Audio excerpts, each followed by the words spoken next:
7월에 금리 인하 가능성을 닫아버리면 9월달도 안 할 수 있는 거 아니야? 라는 검증 과정을 거칠 수밖에 없기 때문에 저는 7월 8월 달에는 조금 쉬어갈 수 있다. 그렇다고 해서 시장이 부러지는 그림이 아니라 다른 나라들은 금리 인하를 시작했고 그래서 방향성 자체는 위쪽인데 시장에서 기대했던 미국 금리 인하 기대가 이만큼 앞서갔다가 다시금 되돌려지게 된다면 그때는 좀 변동성 있겠다. 그러면은 2600선 지지력 테스트를 할 수 있으니까 그때 좀 적극적으로 사는 기회를 삼으면 좋지 않을까라는 말씀을 드리는 부분입니다.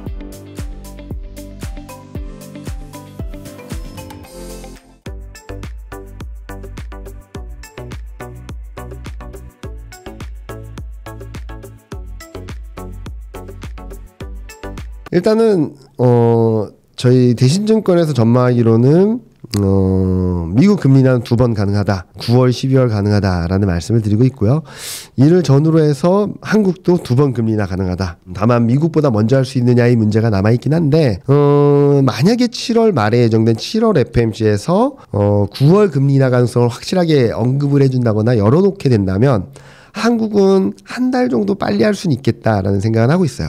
다만 7월 FMC에서 연준이 계속 금리 인하에 대한 문을 닫아놓는다? 라고 하면은 한국도 미국 금리 인하 눈치를 보면서 좀 늦춰질 수밖에 없다 정도로 보시면 될 것 같아요. 그래서 제가 아까 말씀드렸던 것처럼 6월 말 7월 초까지는 좀 상단을 열어놓되 7월 달에는 조금은 확인하고 가자라 말씀드렸던 이유도 7월 초에는 FMC 의사록이 나오고요. 6월 물가 확인해야 되고요. 그리고 7월 말에 금리 인하를 열어줄지 아니면 여전히 닫아놓고 데이터를 보면서 하겠다는 마음 반복할지 이게 좀 관건이다.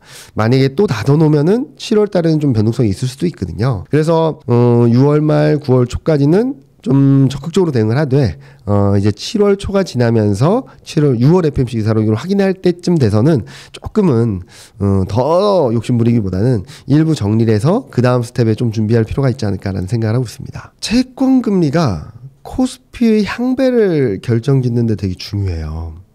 무슨 말씀을 드리냐면 여기 45페이지를 보시면 파란색 바 차트가 뭐냐면 연초 이후 5월 달까지 수익률이에요. 보시면은 연초 이후 5월 달까지 코스피는 마이너스 0.7%였습니다.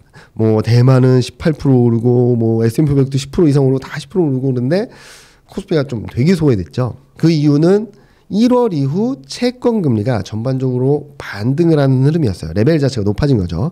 3.7, 3.8이었던 채권 금리 레벨이 뭐 4.5도 넘어서기도 했고 최근 좀 떨어지면서 6월 들어서면서 좀 바뀌고 있거든요. 보시면서 6월 달 이후 수익률을 보면 4.6%. 대만, 나스닥 다음에 한국이 제일 잘하고 있습니다. 무슨 말씀을 드리냐면 채권 금리에 코스피는 되게 예민하다. 라고 말씀을 드리고 있어요. 자, 그러면은 다시 돌아가서 그럼 왜 채권금리에 예민할까? 첫 번째로는 외국인 선물 매매가 채권금리에 왔다 갔다 합니다.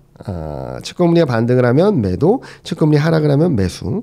요 그림 보시면은 요 회색선이 미국채 10년물인데 회색선이 쭉 떨어지니까 외국인이 쫙 사죠, 선물을. 반등을 하니까 와장창 매도를 했어요. 또 정체되니까 사고, 또 반등하니까 팔고, 내려가니까 사고, 계속 거꾸로 되고 있거든요. 그래서 채권금리가 레벨 다운 되니까 좀 반등을 하는 모습들을 보여주고 있고, 최근 외국인 선물 순매수가 들어오면서 좀 반전을 좀 주도하고 있다라고 생각을 할 수 있겠죠.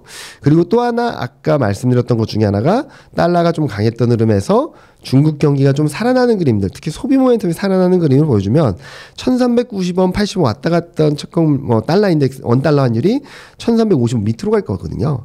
그러면은 현물 시장에도 외국인 순매수가 들어오면서 저는 좀 6월 말 7월 초에는 코스피가 좀 다른 나라들보다는 좀 잘하지 않을까 라는 생각을 하고 있어요. 그래서 앞서 말씀드렸던 미국 증시가 좀 등락이 있다 하더라도 저는 코스피는 뭐 2800선 후반대까지는 열릴 수 있다고 생각하거든요. 6월 둘째 주 2770에서 계속 막혔는데 저도 원래는 1차 목표치를 2770으로 말씀드렸어요. 왜냐면은 여기가 확정 실적 기준 PBR 1배가 2770이었거든요. 근데 저는 2830은 기본적으로 간다라는 말씀드리고 있거든요.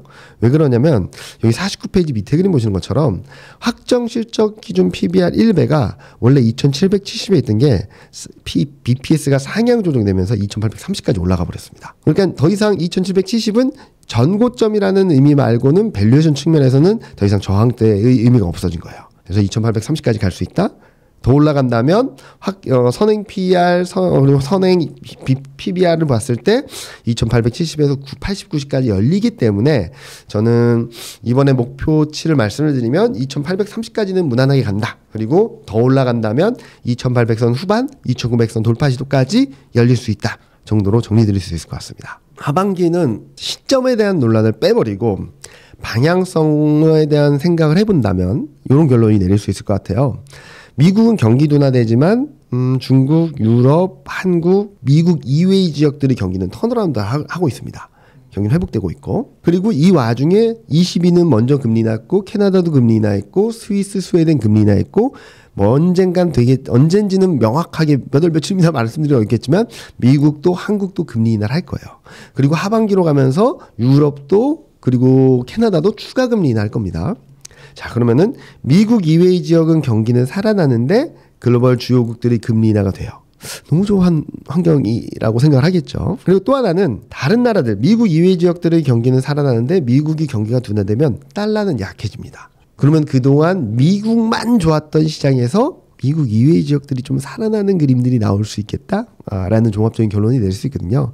그래서 저는 하반기 등락은 있긴 하겠지만 하반기 전체적인 흐름을 봤을 때는 3100 이상 코스피는 열려있다 정도로 말씀을 드리고 있어서 요 밑에 그림 보시는 것처럼 금리나 시점이 뭐 추세를 결정짓는다라기보다는 추세의 전환 시점을 결정지어줄 뿐이지 지금은 방향성 자체가 코스피가 얼만큼 움직일지에 대한 그림들을 좀 그려주고 있다라는 말씀을 드리고 있습니다.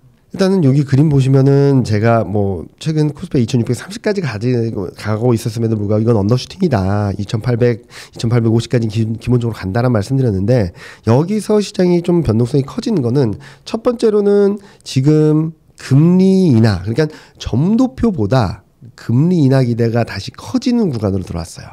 무슨 말이냐면 그동안에는 3월 FOMC에서 금리 인하 3번입니다 라고 얘기를 했지만 아니야 2번일 거야, 아니야 1번일 수 있어, 걱정을 더 많이 샀잖아요. 근데 지금은 점도표로 금리 인하 1번입니다 했는데 지금은 아니야 2번이야, 아니야 3번도 가능하지 않을까 말인 기대를 사고 있는 과정이에요. 그러면 이 기대치를 충족할 정도의 지표들이 뒷받침돼야 되는데 되는지를 확인해야 돼요. 그래서 아까 말씀드렸던 7월 초에 6월 FOMC 회의록을 봐야 되는데 그렇게 비둘기파적이진 않을 것 같아요. 왜냐하면 점도표 변화도 있었고 물가 전망도 상향 조정했고 금리 동결을 발언한 사람도 4명이나 돼요. 이런 언급들이 나오면은 우리의 기대가 2번 이상 할 수 있는 기대가 맞는 걸까라는 의심을 하겠죠. 그리고 6월 CPI가 7월 중순에 나오는데 6월 CPI에서 플랫하거나 반등이 나오면 다시 시작해야 돼요. 2달 연속 둔화됐다가 반등을 하면 8, 9 이렇게 가야 돼요. 그런 부분들이 좀 남아있어요. 그리고 7월 말에 금리 인하를 열어줘야지, 7월에 금리 인하를 안 한다 하더라도 금리 인하를 열어줘야지 9월, 12월 금리 인하 가능성 2번 가능성이 열리는데 7월에 금리 인하 가능성을 닫아버리면 한 번인가 봐. 9월 달도 안 할 수 있는 거 아니야? 라는 검증 과정을 거칠 수밖에 없기 때문에 저는 7월, 8월 달에는 조금 쉬어갈 수 있다. 그렇다고 해서 시장이 부러지는 그림이 아니라 아까 말씀드렸죠. 미국 이외 지역의 경기는 돌아서고 다른 나라들은 금리 인하를 시작했고 그래서 방향성 자체는 위쪽인데 시장에서 기대했던 미국 금리 인하 기대가 이만큼 앞서갔다가 다시금 되돌려지게 된다면 그때는 좀 변동성이 있겠다. 그러면은 2600선 지지력 테스트를 할 수 있으니까 그때 좀 적극적으로 사는 기회를 삼으면 좋지 않을까라는 말씀을 드리는 부분입니다. 많은 분들이 제가 3000방 얘기하면은 그럼 PR 몇 배까지 가요? 막 이런 얘기를 하세요. 그리고 밸류 프로그램이 있으니까 더 밸류에이션이 좋아지는 거 아니에요? 라고 하시는데 전 밸류에이션이 더 확장되지는 않을 거라고 생각하고 있어요. 그래서 제가 생각하는 그림은 여기 54페이지 그림 보시면은 여기 보시면은 실적이에요. 실적. 지금은 금융장세라기보단 실적장세거든요. 그래서 12개월 선행 EPS를 보면은 23년 1분기 저점으로 쫙 치고 올라왔습니다. 그래서 지금 속도대로 12개월 선행 EPS가 상승을 하면 연말까지는 12개월 선행 EPS가 300포인트까지 갈 수 있어요. 자, 그러면은 PR 10배가 3,000. 엄청나죠? 그래서 요 매트리스 보여드릴게요. 그러니까 저희가 생각했던 그림이 원래는 저희가 4월 말 5월 초에 자료를 작성할 때만 하더라도 12개월 선행 EPS가 260이었어요. 258, 260이었는데 저희가 예상했던 276이 이미 왔습니다. 이미 276, 277이에요. 그래서 추정을 해봤더니 300까지 갈 수 있어요. 그러면은 PR이 10배 후반만 가도 3,100을 넘고요. 10배 후반만 가도 3,200 가능성까지 열리는 거예요. 그래서 저희는 3,100 이상 열어놓자라는 말씀을 드리고 있고요. 자, 그러면은 왜 PR을 11배 이상 못 주냐라는 얘기를 하실 수 있어요. 자, 그럼 요 그림 한번 보여드릴게요. 54페이지 밑에 그림인데, 자, 작년 말에 10.8배를 기록했을 때가 금리 인하 기대가 어느 정도로 들어왔냐면 24년 한 해 동안 6번 또는 7번 금리 인하할 수 있다는 기대가 들어와서 10.8배까지 간 거예요. 그리고 그 다음 고점이 11.1배였죠. 10.8, 11.1배는 금리 인하 기대가 충분히 있었던 상황인데 지금은 어떤가 보면은 점도표상으로는 내년까지 열어놔도 25년까지 열어놔도 5번. 그러면 11배를 넘어설 수 있을까? 라는 고민을 하게 되는 거죠. 그래서 저희는 지금 상황에서 금융장세, 밸류에이션이 확장되는 그림보다는 10배 후반? 많이 올라가면 11배 돌파 시도 정도까지만 열려 있고 더 중요한 것은 이익 전망이 굉장히 빠르게 올라가고 있는 그림들이 시장의 상승 동력이 되지 않을까라는 말씀을 드리고 있어서 이번 24년 하반기, 25년 상반기까지 장세 흐름은 실적 장세다. 실적이 중요하다라는 말씀을 드리면서 굉장히 실적에 대한 포인트를 말씀드리고 있습니다. 코스닥도 같은 흐름을 따라갈 거예요. 같은 흐름을 따라갈 거라고 생각을 하는데 특히 올해 5월달까지 굉장히 부진했어요. 왜 부진했냐 했더니 아까랑 똑같은 그림이에요. 채권 금리가 반등세를 보여주면서 성장주들이 굉장히 못했거든요. 성장주 비중이 높은 지역이 코스닥, 그리고 2차전지 비중이 높은 게 코스닥. 근데 저희는 하반기에는 금리 인하 사이클이 더 진행되고 현실화되면서 채권 금리 레벨이 낮아질 거라고 봐요.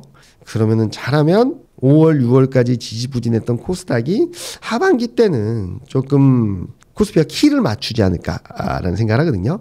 그래서 저는 코스닥 시장에 대한 투자보다는 2차전지, 제약바이오, 그리고 뭐 반도체 장비 소재주 얘네들이 어떻게 움직일까, 또 제약바이오까지 어떻게 움직일까가 중요한데 저희는 하반기에는 뭐 2차전지, 제약바이오 뭐 이런 업종들이 잘 갈 수 있다라고 생각하고 있어서 코스닥도 지금까지는 소외된 흐름들에서 벗어나서 코스피와 키를 맞추는 그런 흐름들이 나타날 거다라고 생각하고 있습니다. 제가 이런 질문 굉장히 많이 받는데요.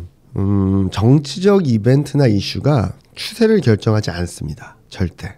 물론 단기 결과에 따라서 등락은 있겠죠. 만약에 트럼프가 되면은 단기 등락은 좀 클 거고, 변동성 클 거고, 바이든 되면 좀 다행이다라고 생각을 할 수 있겠죠. 그렇다고 해서 잘 가던 시가 트럼프가 되면 부러지고, 바이든 되면 올라가고, 이런 일은 없습니다. 돌아가 볼게요. 몇 년 정도 돌아가 볼게요. 브렉시트. 아무도 예상 못했던 브렉시트가 결정됐습니다. 시장 어떻게 됐나요? 엄청난 단기 충격은 있었어요. 예상하지 못했으니까. 그다음부터 주구장창 빠졌나요? 아닙니다. 다시 올라갔어요. 자, 2016년 11월로 돌아갈게요. 트럼프 당선되면 다 망한다 그랬습니다. 그리고 여론조사도 트럼프가 지는 걸로 나왔지만 예상 밖으로 트럼프가 이겼어요. 시장 충격이 있었습니다. 단기 충격. 시장이 무너졌나요? 올라갔습니다. 또 하나, 트럼프가 취임하는 2017년이 되면 트럼프의 성향상 달러 강세, 올드 이코노미 부활이라고 전망이 대부분이었어요. 근데 2017년 달러 약세, IT 강세였습니다.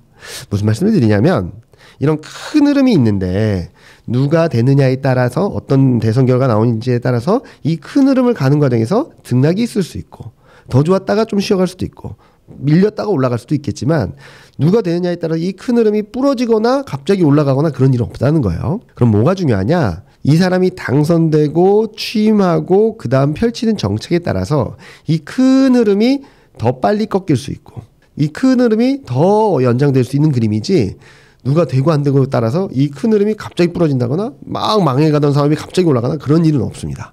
그래서 많은 분들이 뭐 대선 결과에 따라서 어떻게 봐야 돼요? 뭐 물론 중국과의 갈등들이 고조되고 이런 부분들은 충분히 남아있긴 하겠지만 그게 올해 증시, 올해 하반기, 내년 상반기 증시의 결정 변수는 아니다라고 생각을 하고 있습니다. 네.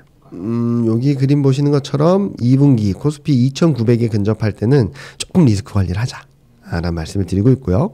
2600선 지지력 테스트가 좀 있을 수 있으니까 자 2800선 후반에서 일정 비중을 정리하셨다면 2700이 깨지는 시점부터는 밀릴 때마다 사자. 밀릴 때마다 사서 왜냐면 3분기, 4분기 때는 턴어라운드하고 쭉 올라가는 그림이 나올 수 있고 이 흐름들이 내년 1분기 못해도 내년 1분기까지는 지속될 가능성이 있으니까 좀 2분기 말 3분기 초 그러니까 3분기 초중반에 변동성이 커진다면 조금은 적극적으로 비중 확대하는 기회를 삼자. 근데 이때는 되게 오랜만에 바이오 앤 홀드 할 수 있는 기회가 될 것 같다라는 말씀을 드리고 있고, 저희는 계속적으로 수출주, 성장주 계속적으로 좋게 보고 있습니다. 반도체, 자동차, 조선, 2차전지 인터넷 제약 바이오. 근데 2차전지 인터넷 제약 바이오는 계속적으로 부진했죠. 금리나 사이클들이 명확해지고 하면은 좀 바뀌지 않을까라는 생각을 하고 있고, 특히 2차전지 인터넷 제약 바이오는 하반기 실적이 레벨업 돼요. 물론 기대감이 크다라고 얘기할 수는 있겠지만 2분기 실적 시즌을 통해서 실적에 대한 신뢰도를 쌓게 된다면 저는 주가 반전은 충분히 나올 수 있다라는 말씀을 드리고 있으니까, 그동안 잘했던 업종들을 더 따라가기보다는 지금 지지부진한 업종들을 좀 사면 좋지 않을까라는 말씀을 드리고 싶습니다.